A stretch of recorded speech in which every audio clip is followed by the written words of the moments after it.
Le peuple montait au temple pour entrer dans la présence de Dieu et pour l'adorer. Le thème de l'adoration est un thème qui est revenu régulièrement dans les chants qui ont été apportés au Seigneur ce matin. Adorer, adorer Dieu. Juste un texte dans le livre de Deutéronome. Reconnais donc aujourd'hui et garde présent à l'esprit que l'Éternel seul est Dieu, en haut dans le ciel et en bas sur la terre, et qu'il n'y en a pas d'autre. Un texte court, mais tellement riche et important. Je me suis retrouvé pendant plusieurs semaines sans Internet à la maison. J'étais déconnecté. Pourtant, tout semblait OK. Les fils étaient bien branchés, j'appuyais sur le bon bouton, je faisais exactement ce qu'il fallait faire, mais je n'étais pas en relation avec Internet et tout ce que cela peut apporter. J'étais déconnecté. Qu'en est-il de mon adoration, de ma relation avec Dieu ? Tout peut sembler formidable, je fais ce qui m'est demandé de faire, mais suis-je pour autant connecté avec Dieu ? Face aux difficultés de la vie, face à certaines équations que nous ne réussissons pas toujours à bien négocier, nous pouvons être tentés de tomber dans une certaine pratique religieuse, vide, parfois limite superstitieuse, mais sans vraiment réussir à se connecter avec Dieu. Quand Jésus rencontre la femme samaritaine, cette femme qui se pose beaucoup de questions, rejetée, Jésus lui parle de cette eau vive, une eau qui lui permettrait de ne plus avoir soif. Elle semble intéressée, qui ne le serait pas, surtout dans sa situation. Mais quand Jésus aborde sa vie personnelle avec ce qu'elle représente, cette femme change de sujet, allant sur le domaine de la pratique religieuse, sur la base de qui a raison, donc qui pourrait avoir tort, et entre guillemets, mais qui pratiquerait le mieux sa religion, la notion du faire. Et pour cela, elle prend à témoin celui qu'elle reconnaît comme fait.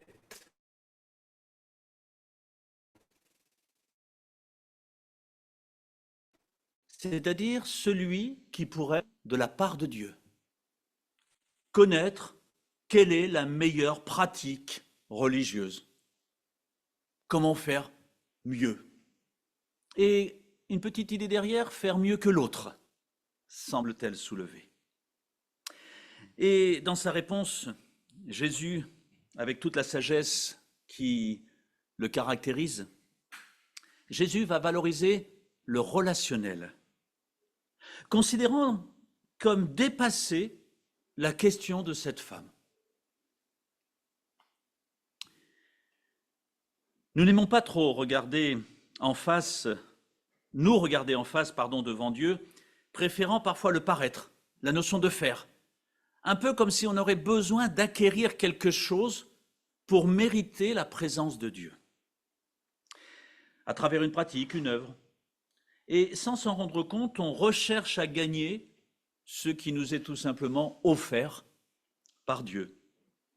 Et bien Dieu offre à cette femme cette eau vive en mettant le doigt sur ce qui peut-être l'empêche d'avancer, de croire, sa vie non réglée, culpabilité. Et elle va se noyer dans des questions bassement religieuses. Voilà un peu le contexte de cet épisode de Jésus avec la Samaritaine, dont nous allons lire un extrait. Et je vous encourage de relire l'ensemble de ce chapitre 4 dans l'évangile de Jean qui nous parle de cette rencontre entre Jésus et la Samaritaine. Et je vais m'arrêter ce matin sur un court passage de cette rencontre. Jean chapitre 4, je vais lire à partir du verset 20. Dis-moi, qui a raison? Nos ancêtres ont adoré Dieu sur cette montagne-ci. Vous autres, en parlant des Juifs, vous affirmez que l'endroit où l'on doit adorer, c'est Jérusalem. Crois-moi, lui dit Jésus, l'heure vient où il ne sera plus question de cette montagne, ni de Jérusalem pour adorer le Père. Vous adorez ce que vous ne connaissez pas. Nous adorons ce que nous connaissons, car le salut vient du peuple juif. Mais l'heure vient, et elle est déjà là, où les vrais adorateurs adoreront le Père en esprit et en vérité. Car le Père recherche des hommes qui l'adorent ainsi. Dieu est esprit, et il faut que ceux qui l'adorent en esprit et en vérité. Oh, un texte que plusieurs dans cette salle connaissent et auraient même peut-être pu me le dicter par cœur. Mais qu'est-ce que Jésus est en train de dire à cette femme?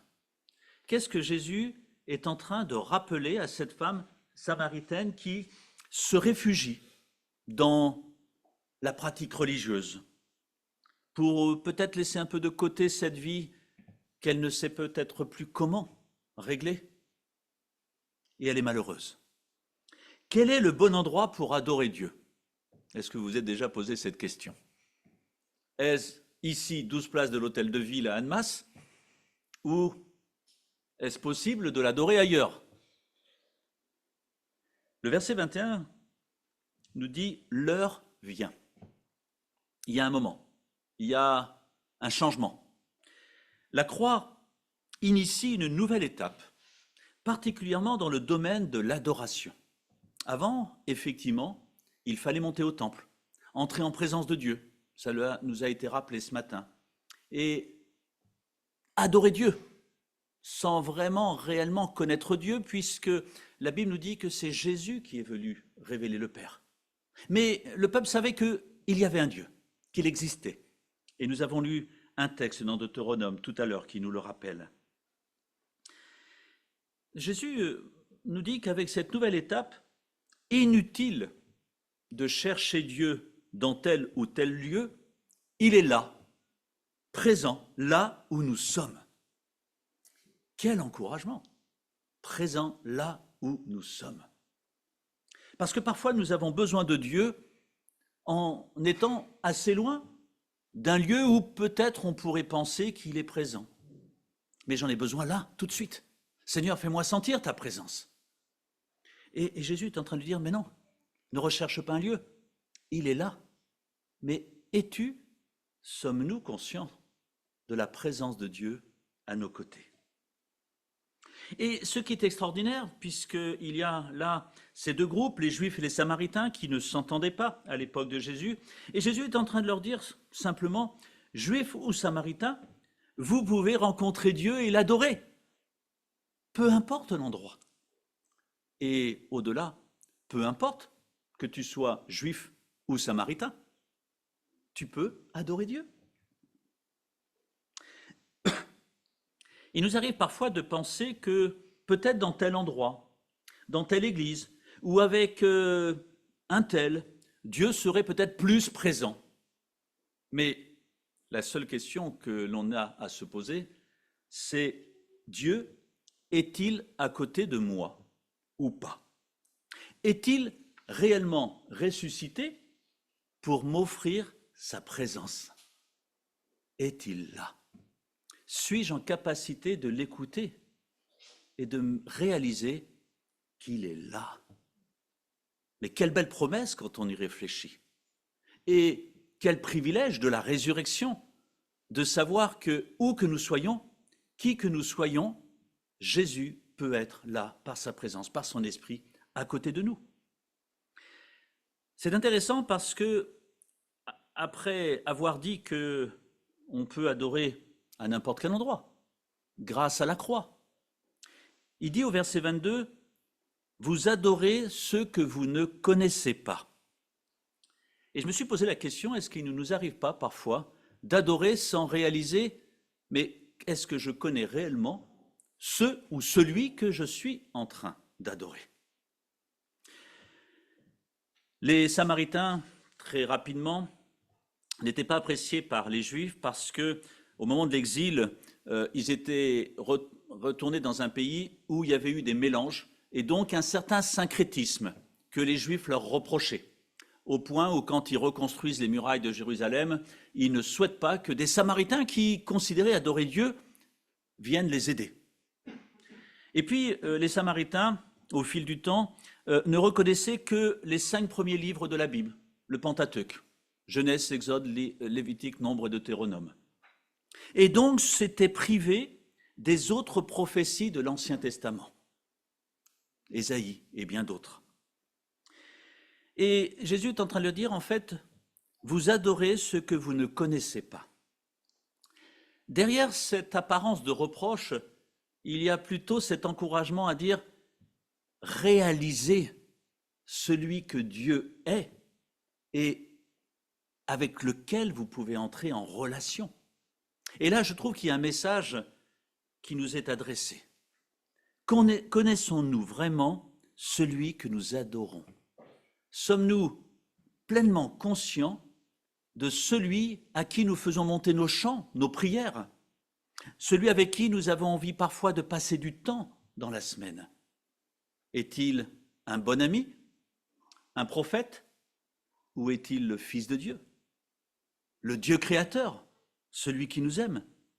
Mais on peut aussi, dans cette notion que nous pouvons très facilement adorer aussi un autre Dieu que notre Dieu créateur, connaissons-nous vraiment ou reconnaissons-nous vraiment les maîtres en qui parfois nous nous confions, que nous pourrions même adorer, la notion d'idolâtrie, de donner à un élément, à quelqu'un, une place qui n'est pas la sienne et qui, malheureusement, dans ma vie, peut prendre la place de Dieu.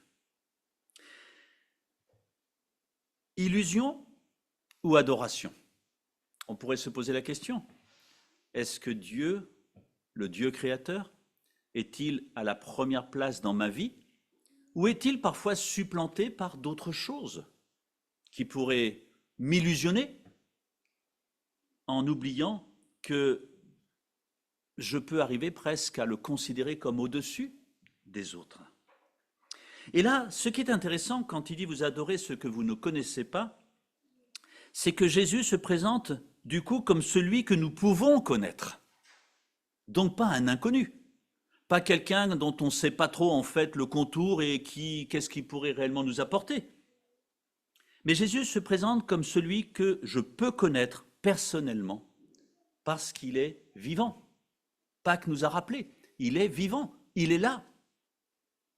Une relation est donc possible avec lui. Je ne suis plus donc avec une relation avec quelqu'un que je pourrais idolâtrer ou quelque chose. La gloire, l'argent et tant d'autres choses. Mais est-ce que j'ai une relation réelle avec ces choses-là? Avec Jésus, puisqu'il se fait connaître, je peux vivre une réelle relation. Et c'est tout à fait le contraire de ce qui est occulte. Occulte signifie caché, inconnu. Et quand on parle d'occultisme, on parle de toutes ces choses cachées dont on ne sait pas trop ce qu'il y a derrière, ce que c'est. Et le diable est assez rusé pour nous faire croire et nous faire aussi banaliser des choses que les autres font, mais qui ne sont pas ce que Dieu souhaite. Et ces choses occultes, malheureusement, nous ne les connaissons pas. Et parfois, il peut y avoir des effets que nous ne connaissons pas, que nous n'imaginons pas. Mais là, Jésus, il est clair. Il se fait connaître réellement. Voilà, je suis celui qui suis. Et il se présente. Et en même temps, il présente la réalité que l'on peut vivre dans une relation avec lui. Il ne nous cache rien. Le total contraire de ce qui est occulte. Et Jésus va plus loin. Il dit, nous l'avons vu, que l'adoration donc ne se trouve pas dans un lieu géographique, mais ni dans une pratique quelconque, car la victoire de Jésus-Christ sur la croix a rabattu les cartes. En Christ, en moi, dit Jésus, vous avez un accès direct auprès du Père. Plus besoin d'aller dans tel ou tel endroit, plus besoin d'entrer dans telle ou telle pratique, simplement de lever les yeux au ciel. Tu es là. Il y a un chant qui dit « Tu es là au cœur de nos vies ». Il est là. Et du coup, on n'est plus du tout dans la notion de pratique, mais bien dans la notion d'une relation que je vais avoir avec lui. L'adoration est liée à un Dieu que l'on peut connaître. Comment imaginer que je vais adorer Dieu, le prier si je ne le connais pas? Qu'est-ce que cela peut m'apporter si je ne connais pas ce Dieu? Un lien réel est établi entre l'adorateur et le divin. Mais quel privilège alors de se dire « j'ai cette relation privilégiée avec le divin, avec Dieu, le Créateur ». Ça veut dire que je lui parle, il m'écoute, et lui me parle, et je l'entends si je l'écoute. Est-ce que je le connais? Est-ce que je reconnais ce Dieu qui se présente aussi dans ma vie comme mon Seigneur et mon Sauveur? Et cela signifie beaucoup de choses. Est-ce que je le connais dans le sens où est-ce que j'ai désiré vivre une relation avec lui? Ou est-ce que j'en suis resté comme cette femme à une certaine pratique, mais qui s'arrête au moment où la pratique s'arrête? L'adoration, dit Jésus, devient une affaire de cœur, de vérité et non de rite. Adorer Dieu en esprit et en vérité implique donc forcément de l'aimer de tout son cœur, de toute son âme, de toute sa pensée, de toute sa force, comme cela nous est dit, même dans l'Ancien Testament, de l'aimer pleinement au point qu'il n'y ait plus de place pour quelqu'un d'autre, parce qu'il est à la première place, ce qui ne me permet pas d'aimer d'autres choses. Mais ma priorité alors devient ce Dieu qui s'est révélé à moi et qui me permet d'entrer en relation avec lui. Et si on continue dans le texte, on voit au verset 23 où il est dit « Mais l'heure vient et elle est déjà là. Elle est déjà là. » Où les vrais adorateurs, qui dit les vrais adorateurs pourrait sous-entendre qu'il y en a qui ne le sont pas vrais, adoreront le Père en esprit et en vérité, ou par l'esprit et en vérité, selon les versions. Car le Père recherche, il a envie de trouver des hommes qui l'adorent ainsi. Et là, on se rend compte de tous ces textes qui mettent de côté simplement le côté pratique religieuse. La pratique religieuse peut être bonne si l'on sait avec qui on est en train d'entrer en relation. Si je suis simplement sur le côté pratique, je ne profiterai pas de ce relationnel. Avec Jésus, le Messie, l'heure est venue. Est-ce que je suis conscient que l'heure est venue de pouvoir vivre, moi, même dans mon imperfection, même si je n'ai pas encore tout réalisé, tout compris, mais le fait d'avoir choisi Jésus comme son sauveur et personnel, je peux, parce que l'heure est venue, entrer en relation avec lui. Et à ce moment-là, en réalisant qui il est, mais je ne peux pas faire autrement que l'adorer, de dire comment toi qui es Dieu, tu es mort sur la croix à ma place, alors que j'avais rien fait pour le mériter. Tu savais que j'allais t'en vouloir, te rejeter, et tu as accepté de souffrir à ma place. Et encore aujourd'hui, tu es auprès du Père et tu intercèdes en ma faveur, alors que parfois, moi, je m'éloigne un peu de toi. Mais toi, tu es toujours fidèle. Mais merci, parce que alors mon espérance, elle est grande. Je sais qu'un jour, je te verrai face à face. Je sais que je peux compter sur toi, que tu m'as dit que tu t'occuperais de moi. Seigneur, mais que tu es bon, que tu es bon. Et là, on est dans une autre dimension que celle d'exiger de Dieu, mais plutôt de l'adorer. Je ne mérite rien, et tu es prêt à m'accorder tant de choses dans ma vie. Merci, mais je veux te louer, t'adorer, parce que je ne le mérite pas. Quel Dieu grand tu es. L'heure est venue. Et quand on réalise tout cela, on adore alors d'une manière différente en raison de cette proximité nouvelle. Et en cela, nous sommes privilégiés par rapport au peuple d'Israël dans l'Ancien Testament qui n'avait pas cette relation directe. Le voile du temple n'avait pas encore été déchiré.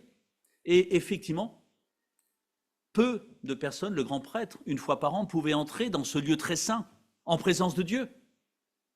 Mais là, nous pouvons tous, au moment où nous le décidons, d'entrer dans cette relation intime avec Dieu et de le louer, de l'adorer, parce qu'il est là. L'adoration, elle n'est plus liée à une pratique, bien que la pratique peut être utile, bien sûr, pour entrer en relation avec Dieu. Mais l'adoration, elle est liée à un nom et à ce qu'il représente, ce nom. Un sauveur, un chemin, la vérité, la vie. Quelqu'un qui est proche de moi. Une vraie relation. Adorer Dieu en esprit et en vérité. En esprit, Dieu est esprit et nous sommes maintenant, par l'œuvre de Jésus sur la croix, connectés directement avec lui. Et là, il n'y a pas de problème de connexion. Sauf si moi, je déconnecte de mon côté. Mais lui, alors j'ai recherché sur Internet une offre après toute ma galère, une offre aussi parfaite que celle-là, j'en ai pas trouvé. Et en plus, celle-là, elle est gratuite. Elle m'est offerte. La connexion, c'est à moi, simplement, de la vouloir. Parce que de son côté, ça ne tombe jamais en panne. Et c'est toujours efficace. Cette relation, elle est vraie et réelle, qu'importe l'endroit où je me trouve, qu'importe le moment, à n'importe quelle heure de la journée. Il est là. Une intimité qui se vit au quotidien et non à des moments spécifiques. C'est une adoration constante qui m'est proposée. Mais c'est vrai que parfois, j'ai peut-être besoin de l'exprimer d'une manière plus parlante. Le dimanche matin, quand on est tous ensemble, où on laisse tout le souci de la semaine, où ensemble on a envie de dire, mais Dieu, quelle joie tu nous fais de pouvoir nous réunir librement, là où tant de tes enfants souffrent. Et puis, quelle joie de savoir que je suis en relation avec toi, alors j'ai envie, par le chant, par le silence, te dire que je t'aime et que vraiment je te reconnais comme mon Dieu. L'adoration, elle est liée à un nom, ce qu'il représente. En vérité, conforme à la nature de Dieu, dont seule sa parole est un fondement solide. Si je ne lis pas la parole de Dieu, je ne connaîtrai pas celui avec qui je peux entrer en adoration. J'ai envie de le connaître. Adorer Dieu en esprit et en vérité nous permet de dépasser le cadre de l'émotion. La louange ne devenant pas être simplement un moment zen où on se sent bien. Ah, on loue le Seigneur ensemble. C'est bon, c'est bien, mais ce n'est pas que de l'émotion, c'est de la réalité. C'est une prise de conscience de la présence de Dieu. Donc bien au-delà d'une certaine pratique religieuse, même si la pratique peut y aider. J'insiste aussi dessus. Chanter n'est pas forcément adorer Dieu. L'émotion suscitée par un beau chant doit ensuite me conduire à réaliser la présence du Dieu de la Bible, le seul vrai Dieu. J'aurais envie de dire, pardonnez-moi, une zen attitude qui doit me faire découvrir la force de cette assurance que produit sa présence. L'adoration en esprit et en vérité évite ainsi tout légalisme qui consisterait simplement à faire, mais en restant dans une relation froide et sans joie.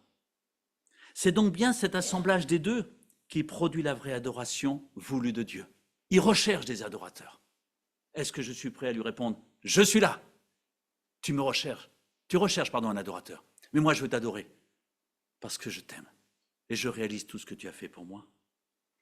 La Samaritaine pratiquait religieusement son adoration, mais sans saveur, insatisfaite et du coup la menant dans une vie décousue, jusqu'au moment où elle a rencontré réellement Jésus-Christ et qu'il est devenu son sauveur et son Seigneur. Et voyez la joie, quand vous relirez ce texte, de cette femme qui est arrivée triste, mais qui est repartie dans la joie. Concrètement, verset 24, Dieu est esprit, il faut que ceux qui l'adorent par l'esprit en vérité. C'est-à-dire, si vous voulez profiter de sa présence, réalisez qui il est. Réalisez à quel point il vous aime. Dieu est esprit, présent partout et à chaque instant, permettant une communion entière et vraie. Ma joie n'est plus alors dans le rite en lui-même, mais dans mon assurance d'être en présence de mon Dieu.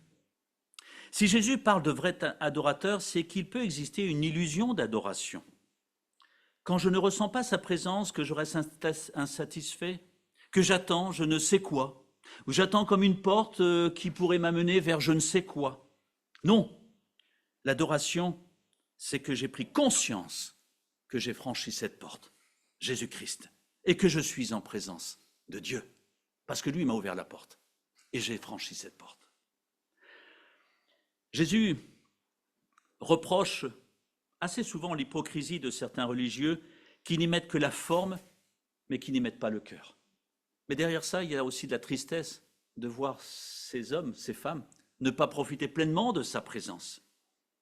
Le rite de l'adoration qui satisfait Dieu, c'est un cœur brisé et repentant. Et à ce moment-là, je suis en capacité d'entrer avec lui. Pour terminer, l'importance, vous l'avez compris, c'est la conscience de l'objet de l'adoration. Dieu. Voilà, je rencontre Dieu. Si je réalise cela, alors Dieu permettra à ce que ma vie reflète la gloire de Dieu. Parce qu'à ce moment-là, je vais l'écouter et je vais le laisser agir dans ma vie. Probablement ce que cette Samaritaine a fait. Plus mon adoration est vraie et profonde, et plus je vis dans la joie et la paix de Dieu. Vous savez, nos rites, nos chants, nos prières, nos engagements ne sont pas en eux-mêmes ce qui dérange le diable. Vous savez ce qui lui fait peur au diable? C'est quand tout cela est accompagné de cette relation intime et vraie que nous avons avec Dieu. Parce que la puissance, la victoire de Dieu, elle devient la nôtre. Et c'est là que le diable ne peut plus rien faire. Chanter sans réaliser que Dieu est présent, il n'en a rien à faire. Mais par contre, chanter pour dire Dieu, je te connais et je veux te confier ma vie et j'ai besoin de toi et merci pour ta présence, alors là, il ne peut plus rien faire. Parce que Dieu est à côté de moi. La résurrection de Jésus est le sceau de la présence de Dieu dans ma vie, ce qui suscite notre adoration, la joie d'être connecté avec Dieu. J'ai lu tout à l'heure ce texte de Deutéronome et je vais finir avec cette relecture. Reconnais donc aujourd'hui et garde présent à l'esprit que l'Éternel seul est Dieu en haut dans le ciel et en bas sur la terre et qu'il n'y en a pas d'autre. Et gloire à Dieu, je peux connaître ce Dieu d'amour parce qu'il s'est révélé et il aime être en ma compagnie. C'est pour ça qu'il me recherche. Alors, que vais-je répondre de mon adoration? Parce que Dieu l'attend. Je vais terminer par la prière. Seigneur, merci. Merci pour cet amour incroyable, immérité que tu nous accordes. Merci pour ce désir que tu as de vivre une relation avec nous. Tu recherches cela, Seigneur. Et quelle joie tu as quand nous répondons favorablement à ton appel. Seigneur, j'aimerais te remercier parce que par ton sacrifice sur la croix, par ta résurrection, nous sommes au bénéfice maintenant de cette présence quotidienne. Et Seigneur, nous voulons t'adorer et te louer parce que tu en es digne, parce que tu nous le permets, parce que ça fait du bien de savoir que tu es là et que nous n'avons pas à chercher à pratiquer ou à un endroit où tu serais plus présent. Non, tu nous fais cette promesse que tu es là, au cœur de nos vies. Alors Seigneur, permets-nous cette semaine de ne jamais oublier que tu es là et que nous pouvons en cela entrer en relation avec toi. Te louer, t'adorer, qui est une manière de te dire, Seigneur, je te reconnais comme mon Dieu, parce que c'est ton désir aussi d'être notre Dieu. Merci pour tout cela et merci pour ce que la croix nous permet de vivre jour après jour. Amen.